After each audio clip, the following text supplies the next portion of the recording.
வணக்கம். எல்லோரும் நல்லமா இருக்கிறீங்க தானே? நாங்கள் இன்றைக்கு கடலை வடை செய்வோம். நீங்கள் ஏற்கனவே செய்துட்டுப்பீங்கள். என்னை விட திறமையாக செய்வீங்கள். ஏதோ இன்றைக்கு நான் என்ன எப்படி செய்யணுன்னு பார்ப்பேன் தானே. ஓகே, பார்ப்போம். சரியா? முதல்ல வந்து கடலை பருப்பை வந்து 3 மணித்தியாலும் நான் ஊற வச்சிருக்கிறேன்.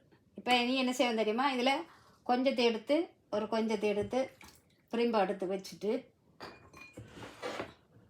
முழுசாக போடுறதுக்கு இதை எடுத்து வச்சுட்டு தண்ணியை வடித்து போட்டு தண்ணி இல்லாமல் அடிப்பேன். நான் கிரைண்டர் இருக்குது, இந்த கிரைண்டரில் நான் அடிக்க போகிறேன். சோம்பு இருக்குது தானே, சோம்பு எடுத்து கொஞ்சம் இதில் போட்டுட்டு சாதுவாக வறுக்கணும்.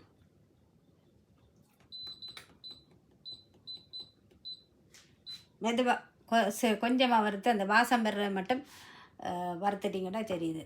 சரியா? இது தேவையானது வெங்காயம், அது வர மட்டும் உங்களுக்கு சொல்கிறேன். வெங்காயம், கருவேப்பிலை, செத்த மிளகாய், மிளகு, உள்ளி கொஞ்சம், இஞ்சி கொஞ்சம், உப்பு, இவ்வளோதான் உங்களுக்கு தேவை. மற்ற கடலைப்பருப்பு இதான் இந்த சின்ன சார். இதில் போட்டு சோம்பையும் மிளகையும் போட்டு கொஞ்சமாக தான் அடிக்கிறேன், கணக்கு அடிக்காதுங்க.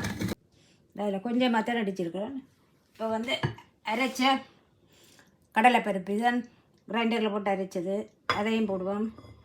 இது அரைக்காத கடலைப்பருப்பு, அதையும் போடுவோம்.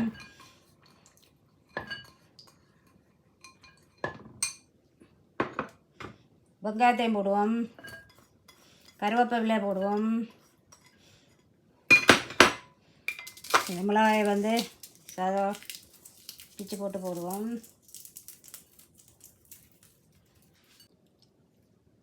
இப்போ எனக்கு அளவாக நான் கணக்க போடையில் 3-4 இதுக்குள்ள போட்டிருக்கேன். செத்த மிளகாய், அப்புறம் உப்பு, இந்த இஞ்சியையும் முள்ளியையும் சாதம் அதையும் தட்டி போட்டு உரலில் தட்டிட்டு அதையும் போட்டு விடுவோம்.